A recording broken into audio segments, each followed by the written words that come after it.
All right म्हणजे नुकताच आपण एक व्हिडिओ टाकला होता जिथे स्पायडरमॅन सोबत क्लॅश केलेला आहे मामाच्या गोव्याला जाऊया या सिनेमाने आणि त्याच्याबद्दलची सगळी मतं मी माझी आधीच्याच व्हिडिओमध्ये मांडली होती. आजचा व्हिडिओ थोडासा महत्त्वाचा आहे मराठी सिनेमासृष्टीसाठी कारण 1 जानेवारी 2027 ही तारीख फार महत्त्वाची आहे. ह्या तारखेला मराठीतल्याच 2 अत्यंत मोठ्या महत्त्वाच्या फिल्म्स क्लॅश करतायत एकमेकांसोबतच. स्वतःशी आपण कॉम्पिटिशन देतोय.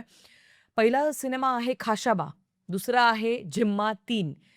आता एक-एक करून जाणून घेऊया नक्की हे सगळं क्लॅशबद्दलचं काय गणित आहे ते. आता 1 जानेवारी 2027 ला या दोन्ही फिल्म्स ज्यावेळेला क्लॅश करतायत, तर एक गोष्ट फार महत्त्वाची अधोरेखित करावीशी मला वाटते. ती म्हणजे अशी, की दोन्ही सिनेमांचा टार्गेट ऑडियन्स हा ऑलमोस्ट सेम आहे.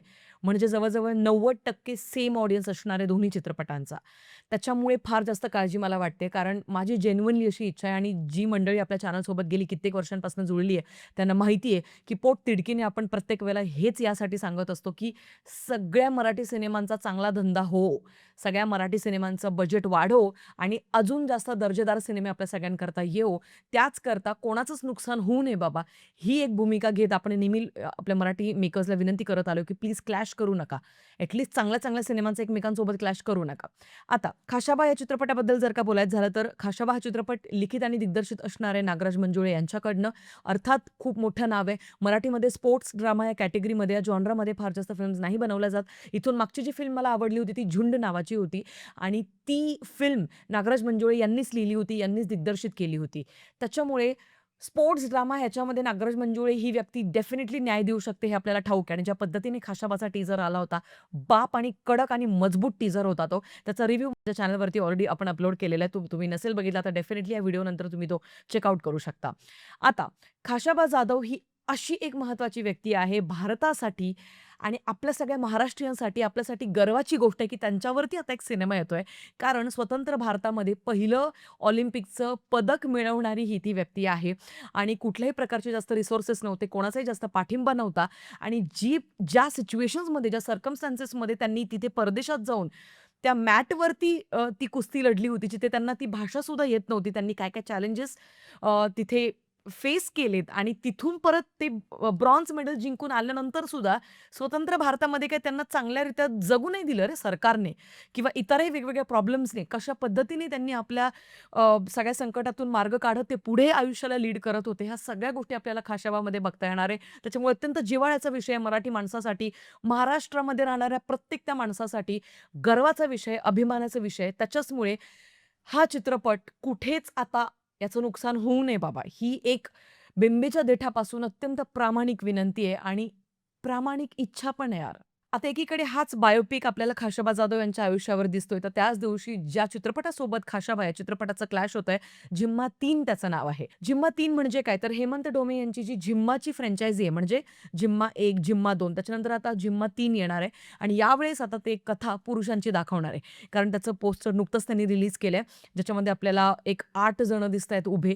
आय थिंक हे कुठेतरी नारळाची झाडं वगैरे दिसतायत आणि ज्या पद्धतीने वेगवेगळी पेय सगळ्यांच्या हातात दिसतायत. तर गोव्याची कथा काहीतरी असू शकते किंवा परदेशामध्ये कुठल्यातरी बीचचं लोकेशन असू शकतं आणि तिथली ती कथा असू शकते. आता ह्याच्यामध्ये मागच्या दोन्ही भागांमध्ये स्त्रिया, त्यांचे प्रॉब्लेम्स, त्यांचा स्वभाव, त्यांचे वेगवेगळे गुणधर्म, वेगवेगळ्या प्रकारच्या वेगवेगळ्या वयोगटातल्या स्त्रियांच्या वेगवेगळ्या गोष्टी त्यांनी एकत्रितपणे एका प्लॅटफॉर्मवरती आणत ती गोष्ट आपल्या सगळ्यांना सांगितली होती आणि झिम्माचा फॅन बेस हा खूप लॉयल आहे. त्यांनी बऱ्यापैकी चांगला बॉक्स ऑफिस कलेक्शनसुद्धा कमावलं होतं. त्याच्यामुळे आता नक्कीच यावेळेला पुरुषांची कथा सांगितली जाते म्हटल्यानंतर उत्कंठा अजूनच जास्त वाढलेली आहे. त्याच्यामुळे आता सगळ्यात आधी हे आपण बघूया, की 1 जानेवारी 2027 ही तारीख सगळ्यात आधी कुणी घोषित केली होती? हेमंत डोमे यांनी केली होती, की नागराज मंजुळे यांनी केली होती? तर हेमंत डोमे यांनी मार्च 2026 लाच घोषणा केली होती, की ते झिम्मा 3 हा सिनेमा घेऊन येत आहे आणि 1 जानेवारी 2027 ला तो रिलीज होणार आहे. बरं तोपर्यंत खाशाबाचं काही स्टेटस क्लिअर नव्हतं. कारण खाशाबा वादांच्या भोवऱ्यामध्ये अडकला होता. बऱ्याच सगळ्या कॉन्ट्रोव्हर्सीजमध्ये तो लढत होता. फायनली त्याचं 1 मेला टीझर त्यांनी थिएटरमध्ये आणलं. राजा शिवाजी या सिनेमासोबत उतरवलं आणि आपल्या सगळ्यांना थिएटरमध्ये दाखवलं. त्याच्यानंतर कुठेतरी 1 महिन्याभरानंतर YouTubeवरती त्यांनी तो टीझर आणला आणि तिथे मग त्यांनी ते घोषित केलं, की खाशाबा हा सिनेमा 1 जानेवारी 2027 ला रिलीज होणार आहे, झिम्मा 3 सोबत. त्यामुळे सगळ्यात आधी घोषणा झिम्मा 3 ने केल्यामुळे कुठेतरी मला आता असं वाटतंय, की दोघांपैकी कोणीतरी एकाने प्लीज माघार घ्या. कारण हा जेव्हा पण क्लॅश झालेला आहे, तेव्हा दोन्ही चित्रपटांचं नुकसानच झालंय बॉक्स ऑफिस कलेक्शनच्या बाबतीत. उदाहरण सांगते कसं काय. दशावतार आणि आरपार हे दोन्ही सिनेमे एकसोबत रिलीज झाले होते.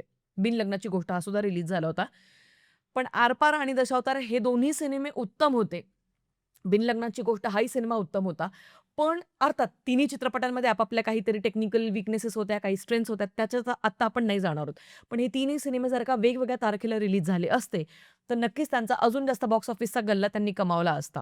असो, आता मी तुम्हाला काही गणितांसोबत सांगते. तुम्हाला आठवतंय 1 मेला आता थांबायचं नाही मागच्या वर्षी रिलीज झालं होतं. त्याच्यासोबत गुलकंद रिलीज झाला होता. ठीक आहे. आता 1 मे 2025ला जो गुलकंद रिलीज झाला त्याचं बजेट होतं 4 कोटी. त्याने बॉक्स ऑफिसचा गल्ला कमावला होता मात्र 8 कोटी. ठीक आहे. आता थांबायचं नाही या चित्रपटाचं बजेट कुठे काही सांगितलं जात नाही. पण ओव्हरऑल ते पाहता माझ्या हिशोबाने 4-4.5 कोटीच्या घरातच त्याचं बजेट असणार आहे आणि त्याचा बॉक्स ऑफिसचा गल्ला सुद्धा होता 8 कोटी. आता एकाच दिवशी ज्यावेळेला तुम्ही 2 चांगले दर्जेदार सिनेमे रिलीज करताय, त्यावेळेला दोघांमध्ये पण 8-8 कोटीचा गल्ला झाला. चित्रपट तिथेच थांबले. हेच जर का तुम्ही वेगवेगळे रिलीज केले असते, तर दोन्ही चित्रपटांचं वेगवेगळं स्वतंत्र असं बॉक्स ऑफिसचं कलेक्शन हे आरामात 13-14 कोटीपर्यंत गेलं असतं आणि मी अजिबात अतिशयोक्ती करत नाहीये. मी तरी फार कमी आकडा सांगते 13-14 कोटी, पण खूप प्रॅक्टिकल होऊन बोलावं लागतं म्हणून म्हणतीये. इथेच काय होतं ज्यावेळेला तुम्ही एकाच दिवशी 2 सिनेमे रिलीज करतात, त्यावेळेला तुमच्या स्क्रीन्स डिव्हाईड होतात. ऑडियन्स सुद्धा डिव्हाईड होते आणि असे फार म्हणजे सगळेच लोकं असे नसतात, की मी काल पण आलो होतो थिएटरला मूव्ही बघायला, मी आज पण येतो थिएटरला मूव्ही बघायला कारण 2 सिनेमे एकाच दिवशी रिलीज झाले म्हणून.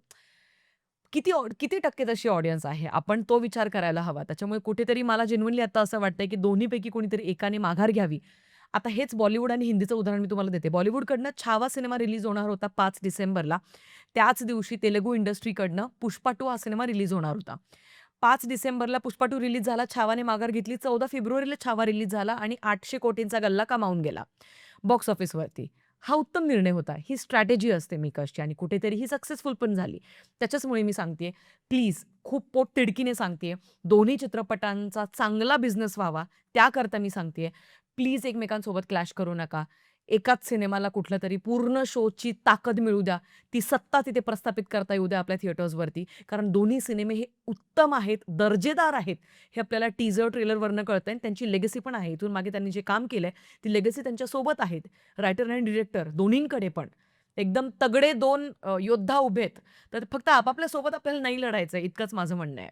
बाकी ॲट लास्ट मी इतकंच म्हणेन, की माझी इच्छा आहे, की दोन्ही सिनेमांनी 100 कोटींचा गल्ला करावा आणि परत एकदा नवीन वर्षाची सुरुवात ही मराठी चित्रपटसृष्टीसाठी सोन्यासारखी करावी. बाकी तुमचं काय म्हणणं आहे आणि नक्की कुठल्या चित्रपटाने माघार घ्यायला हवी, ते तुम्ही मला कमेंट सेक्शनमध्ये कळवू शकता. भेटूया पुढच्या व्हिडिओमध्ये. तोपर्यंत काळजी घ्या. Peace out.